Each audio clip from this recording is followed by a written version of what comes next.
So welcome to today's lunch session titled Peer Support in Action, the Young Adult Cannabis Harm Reduction Digital Storytelling Project. As I mentioned, my name is Emma Jane, my pronouns are she and her, and I will be your facilitator. Before we get started, I'm just going to review a few quick housekeeping notes, and then I will introduce our speakers for the session. So I want to draw your attention to the bottom of your screen where you will find the Zoom toolbar. You can find the chat box there where our two lovely presenters would love to engage with you throughout the session. We'll also try and make sure that all of your questions get answered through this. Please also ensure that your microphone is on mute until the speakers ask you to engage in conversation with them. This just minimizes background noise. Please also note that we will be recording this session to upload to the conference website for future viewing. For those who have registered for the conference, you're going to be able to access the platform for 90 days following the conference. I also would like to remind everyone that we do have closed captioning for all our sessions. Please feel free to click on the CC icon below the video window on your screen to access this function. We kindly ask that you also complete the evaluation for this session by clicking on the session in the agenda on the virtual platform. There will be a survey button at the bottom of the session next to the join button or next to the session has ended button afterwards. Your feedback is really greatly appreciated, and we do use this information to inform our future events. We would also like to respectfully ask all of those attending today's session to engage with each other thoughtfully and always consider the impact of your words and interactions on others. As a facilitator, I will not tolerate any abusive or inappropriate behavior or hate speech, and I will ensure that anyone who engages in such behavior is removed from the session.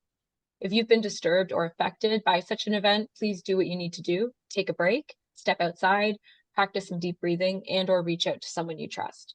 If you're in crisis and require immediate support, please click on the FAQ icon on the conference homepage to access contact information for Connex Ontario.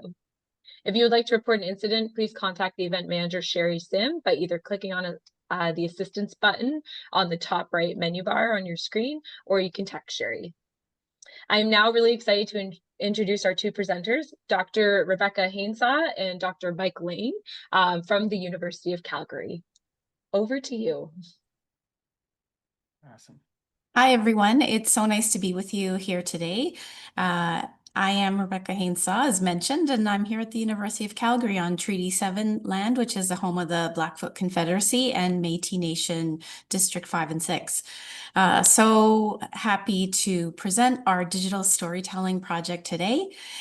This was a project that came about out of my research program, which is focused on youth and substance use and also the impacts of substance use on parents and families.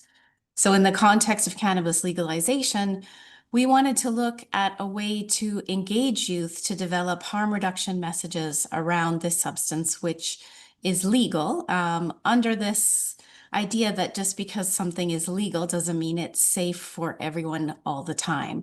And the best way to develop messages that resonate with youth and that they're going to listen to is to actually engage young people and have them creating the messaging and sharing the messaging. So that was the impetus behind this project.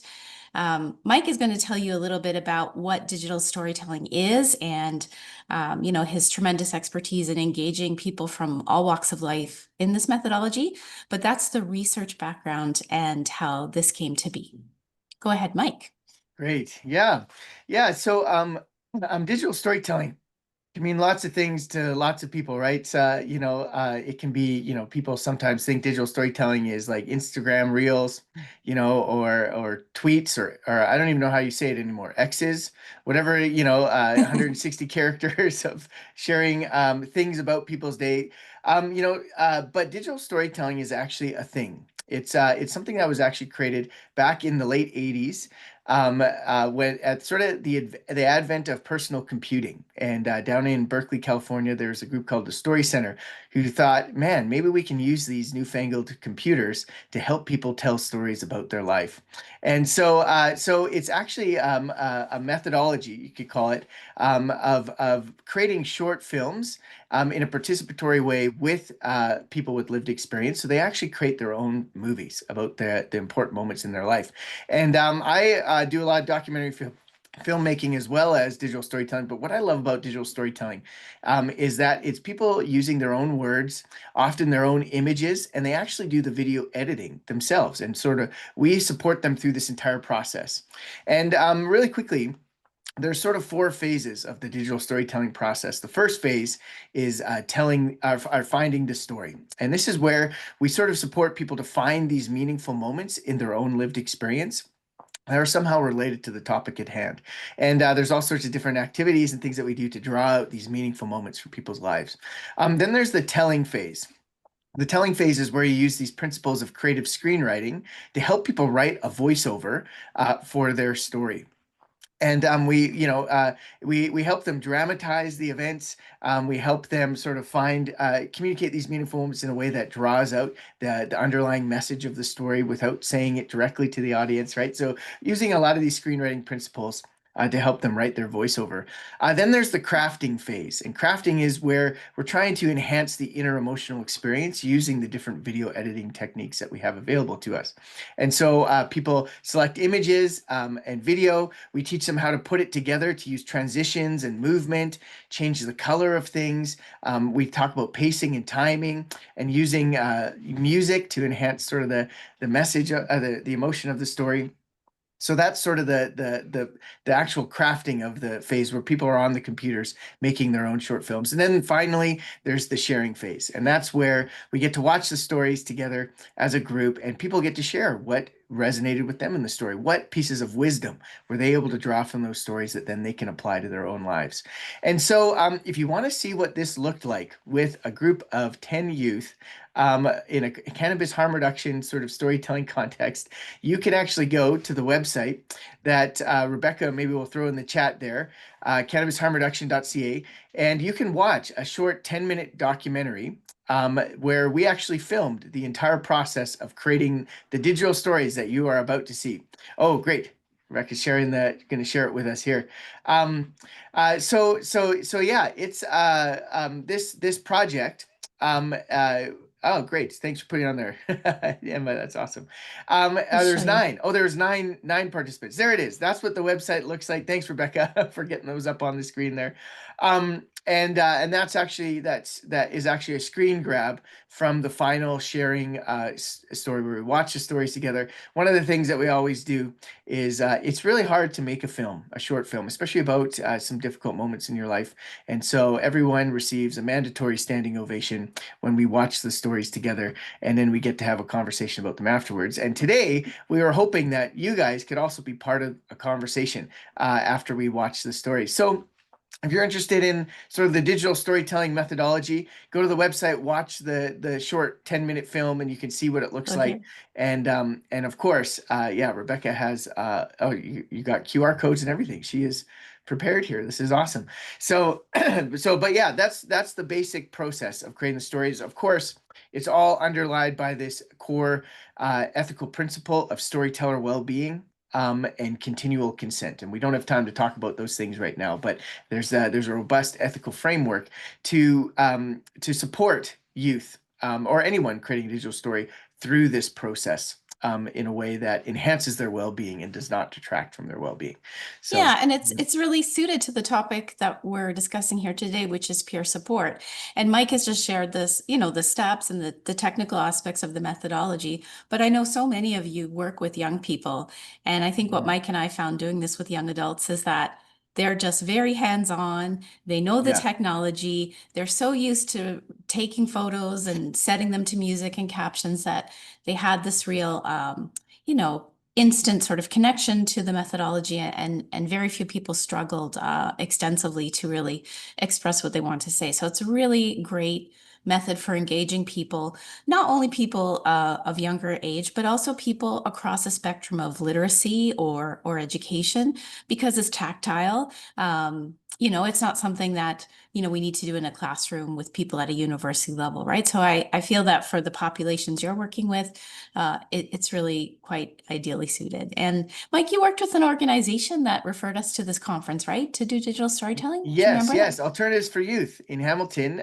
Recently did some work with some of their workers there to be able to help some of their clients create short stories about their experiences Yeah. with substance use. So yeah, thank you shout out to the AY or the Adolescent or Alternatives for Youth group. I don't know if there's anyone here on the call, but we appreciate you letting me know about it. So yeah. So we wanted to first share a story. We might have time for two, but maybe just one.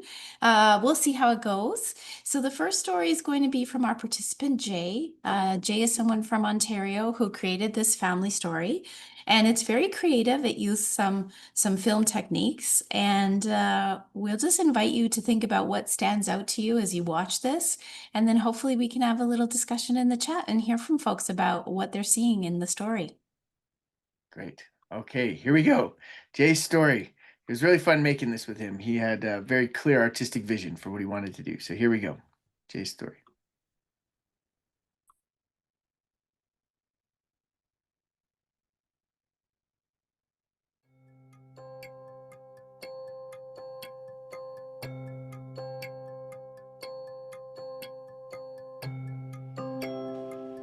In a quaint, sunlit room, our protagonist, Jay, meticulously arranges his tools for cannabis.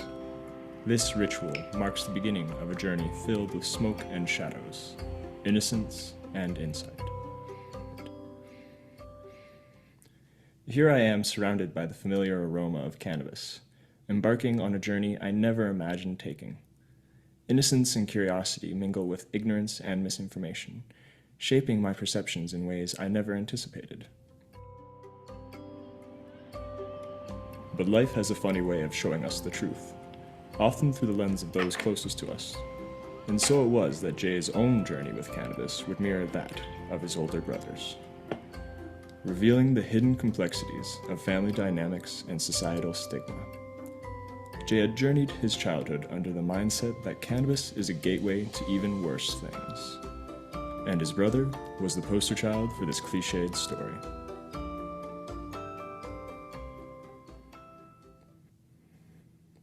I remember my older brother constantly being at odds with the rest of the family, with many fights over his drug usage being hidden behind closed doors. I believe they thought it an impenetrable wall that hid these realities from me.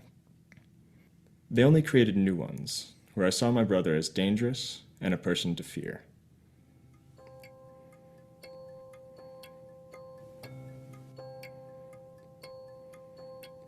Even amidst his negative familial experiences, Jay tries cannabis and begins to use it for parties and enjoyment of his free time.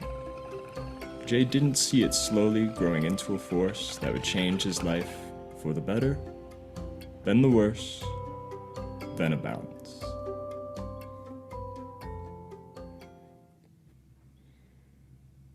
As my usage increased, so too did the echoes of familial strife. The same voices that once shouted at my brother now turned their judgmental gaze toward me. Lost friendships and isolation became the bitter fruits of my dependence.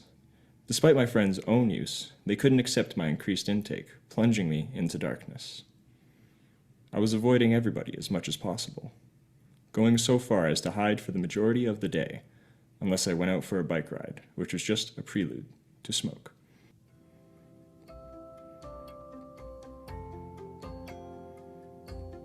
But amidst the darkness, a glimmer of light emerges. In the company of like-minded friends, Jay finds solace and understanding, a sanctuary away from the judgmental eyes of society.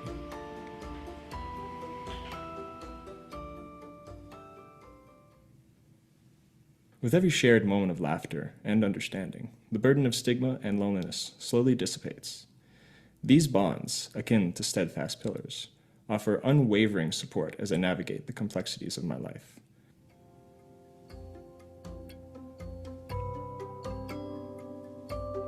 And then, a pivotal moment unfolds.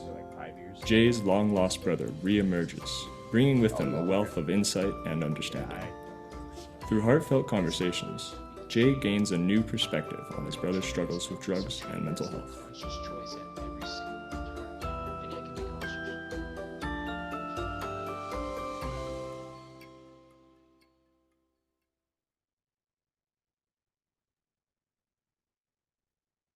Go.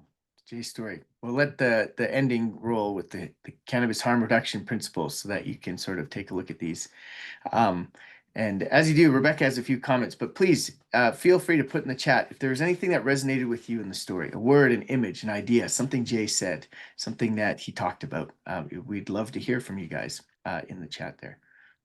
Yeah, so as a family-based researcher, I was really struck by Jay's story because we know about the complexity of family relationships and how parental substance use influences children, but we often don't focus as much on siblings. And siblings can be a source of peer support, and they can also be a strong sense of peer influence over substance use. And so Jay, being the brother that wasn't using substances or struggling in a way that his sibling was, still had his own journey with cannabis that at times, was going where he felt in the wrong direction, and he came back on track. And so that to me is just really strong, and it's a story we don't hear as much, and it's something we don't often focus on in supporting youth. So for me, that was really interesting that Jay chose to share that. And he made a mini documentary about his brother's struggles with mental health, drug use, and being unhoused, which you see a little clip from at the end. Mm-hmm. Yeah, we don't have any comments in the chat yet, but we'd love to hear if there's anything that stood out for you as you were watching. One of the things that I think about in making the story with Jay is, he had a very difficult time at first understanding that he had his story, right? And that it was sort of connected to a family dynamic and not just something that was just his own use of cannabis, right? And so in the end, he had taken a few film courses over the years. He wanted to make this look like a Wes Anderson film, and so that's why it had sort of the titles and the structure that it did. But yeah, he was very proud of what he created, and it was great as a group to get to talk about some of the ways in which the other people in our life influence. Positive or negative, sort of interactions with substances, right? So, Yeah. yeah. And I would like to say too, and maybe I'll just preempt this because I work a lot in different health related circles, and some of the pushback we get sometimes when we do this work with youth is, well, you're showing someone using substances, you're enabling and you're encouraging. And what I like to say is that, there's lots of youth who are exposed to the just say no messages and abstinence messages, and that works for some of the kids some of the time. But I think most of you know that we do work with youth who are more inclined to take risks and are in that stage of wanting to experiment. And the voices of those youth sharing those journeys, how they got back on track and how they reduced harms, are pretty much absent from drug prevention education. So that was our intent with this type of messaging is, this is not the only story, but we're showing a story and types of stories that are sort of missing in the cannabis and drug education landscape. So it sometimes makes people feel uncomfortable. But the other thing I would share is that everyone who participated in this project was a young adult of the legal age to use cannabis in their province. So we're also not working with youth who are not the legal age and sharing a story publicly, which is really a key ethical consideration when you're putting this out there. Yes. A couple wonderful comments in the chat. I think some people may have seen them or not, but Emma Jane, reminds us of the importance of suspending judgment to foster connection. I love that one, right? The connection that you could see he was developing over time with his friends, but also, again, with his family, right? To be able to reconnect with them in a meaningful way. Nick had a great one, how important it was for him to give himself permission for his own struggles. Right. And that's a wonderful one, too. Jan said, I wanted to know more about his story. Me too, Jan. I think that's part of a digital story, right? Is sometimes it adds more questions than answers. But some stories are much more complete than others, in the way that they sort of resolve themselves and actually sort of help people understand where they are now.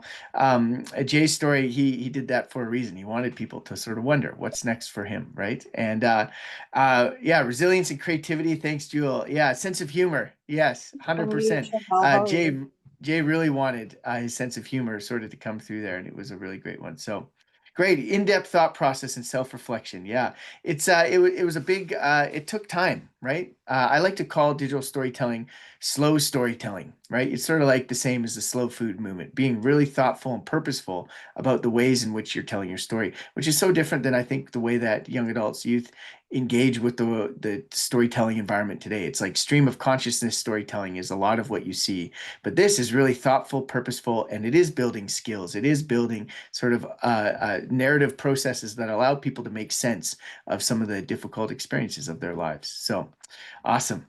Do we want to share another story? Because I think we have until I think we have time. Yeah, until the let's do it. 45-minute mark. So Cool. this is a story that is also a story of peer support, but it's from the perspective of a friend.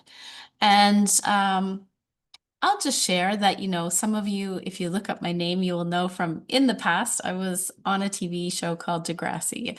And the impetus of Degrassi was youth helping youth. So this is very much what I like to bring to my research work and knowledge mobilization work with youth.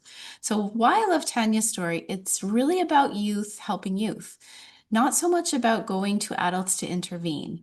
This was very much the approach that I was sort of raised on as a teenager on a television show with those types of narratives. So when you mobilize this amongst youth, you see how they can be activated to help each other. So that's why harm reduction applies not only to young people using substances, but the friends and siblings and family members that love them, because you can offer that non-judgment and that, health at any stage, any positive change, no matter somewhere is. And for me, that's one thing that this story can speak to. So I wonder what you'll see in it too. Yeah. Again, think about one thing that resonates with you in the story and feel free to put it in the chat. We'd love to see what you guys are thinking about. So here we are, Tanya's story, everyone.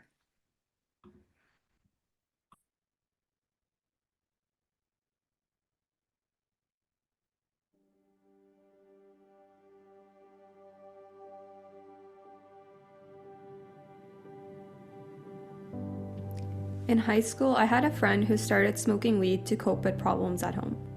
It started as a fun, cool thing to do, given all the movies we had watched where everyone seemed happier when they were high, especially Seth Rogen.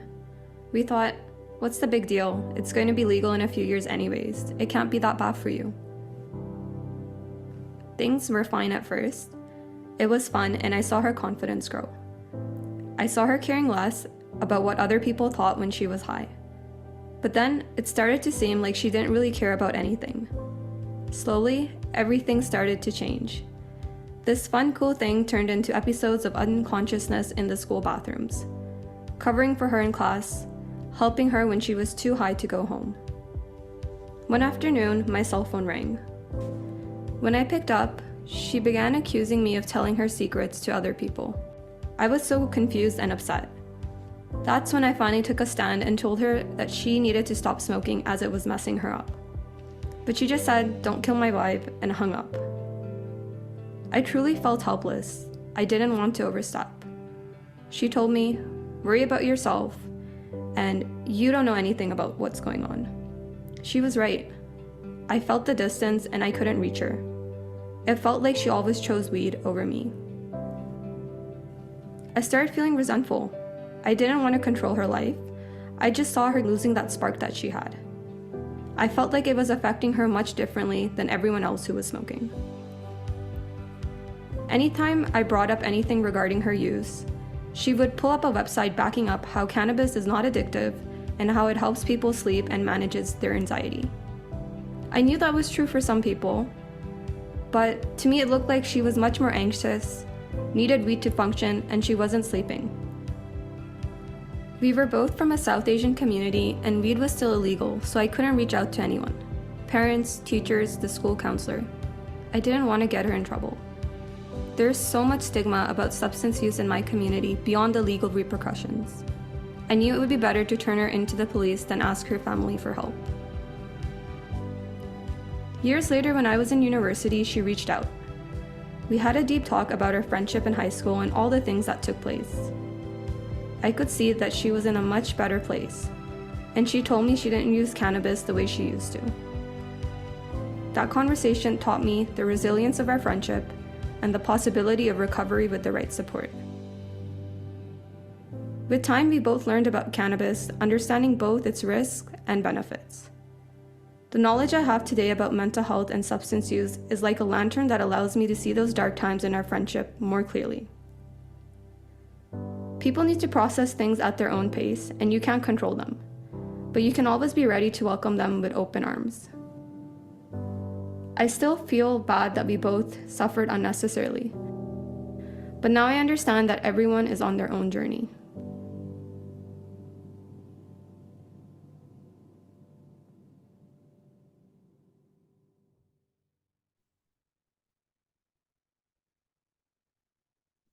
There we are. Directly tied to some of those harm reduction messages. And I'll just pause it there so people can see how we're trying to tie in these principles directly from the story itself, right? Being able to pull out pieces of stories that the youth created themselves and tie it to some of these ideas in a very meaningful, contextualized way.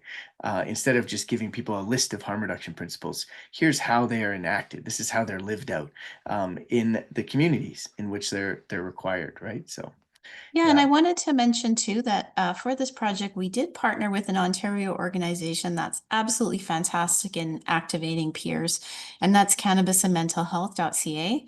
So Tanya had been working with this group for some time as a representative from her community to really bring the message of the links between cannabis and mental health, but in a youth driven and youth appropriate way. And they have a really great course. So I've put that there. And then I've also put the link to Get Sensible, which is also a peer-based group from Canadian Students for Sensible Drug Policy.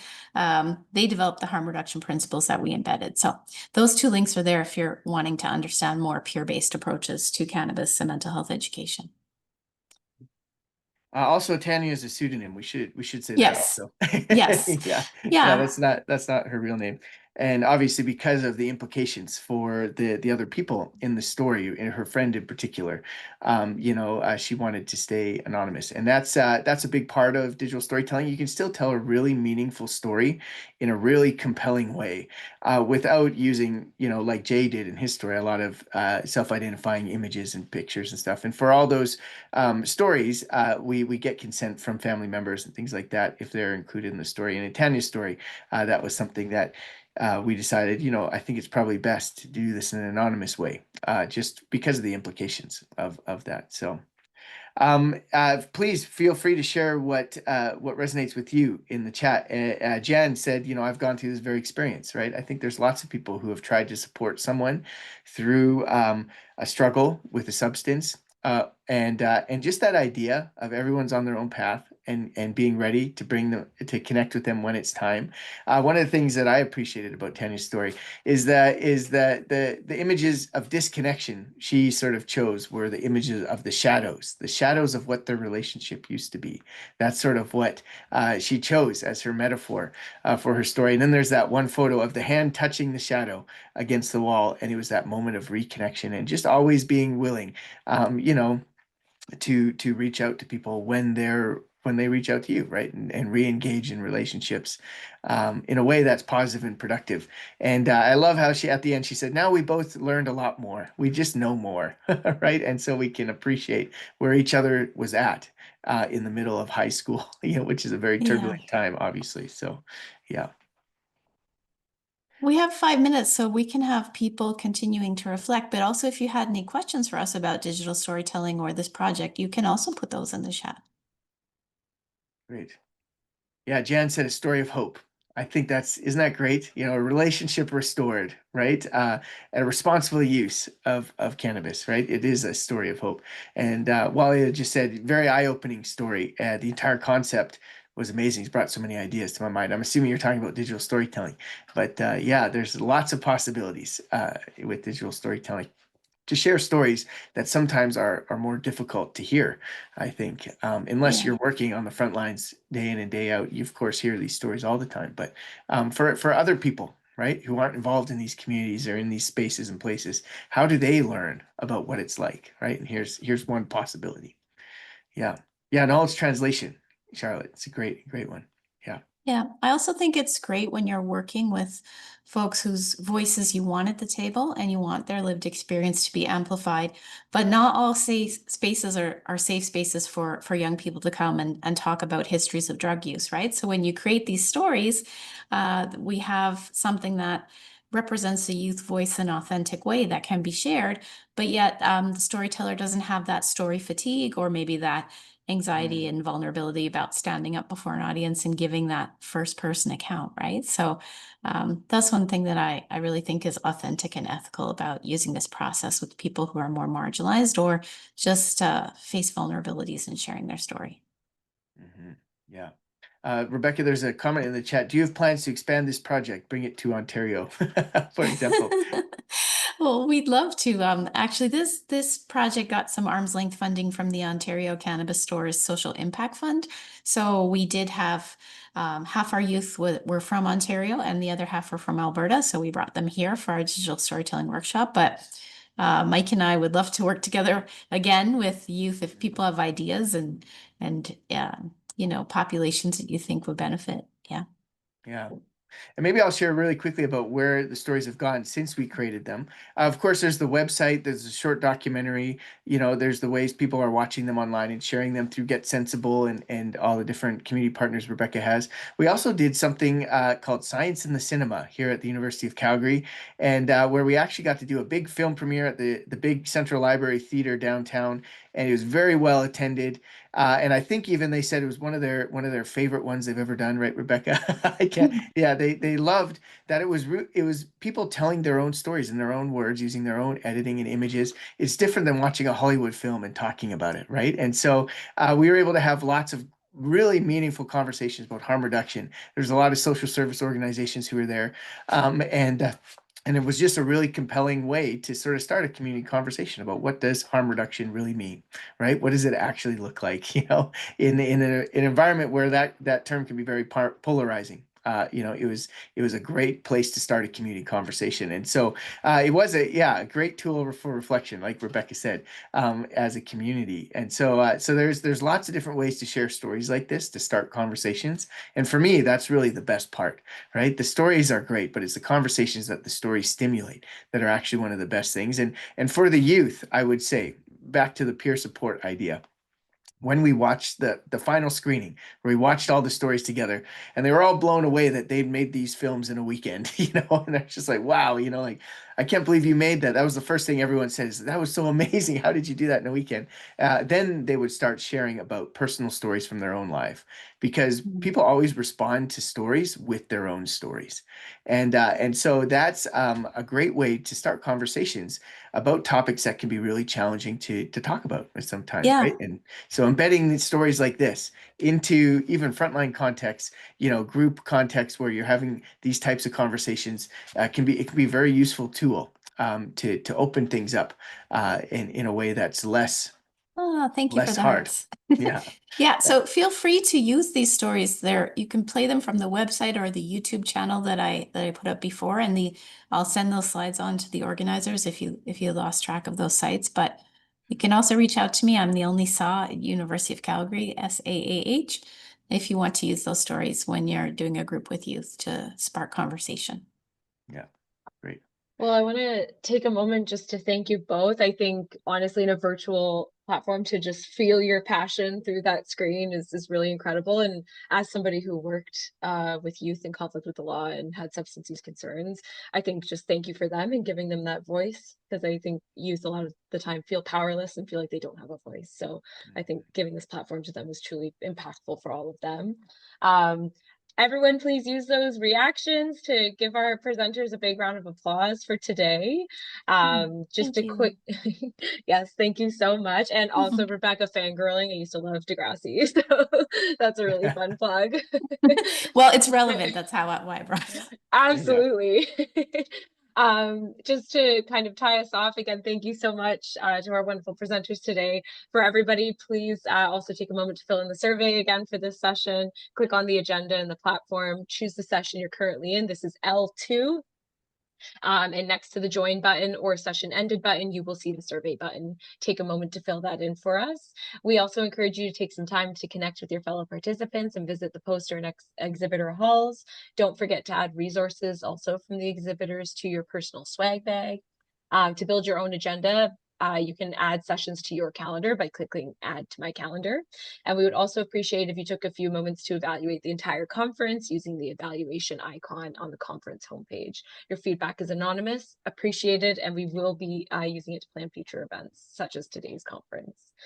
Thank you so much again, everybody, and we hope you have a wonderful rest of your day. Thanks for taking time out of your lunch, everyone. Yeah, thanks everyone.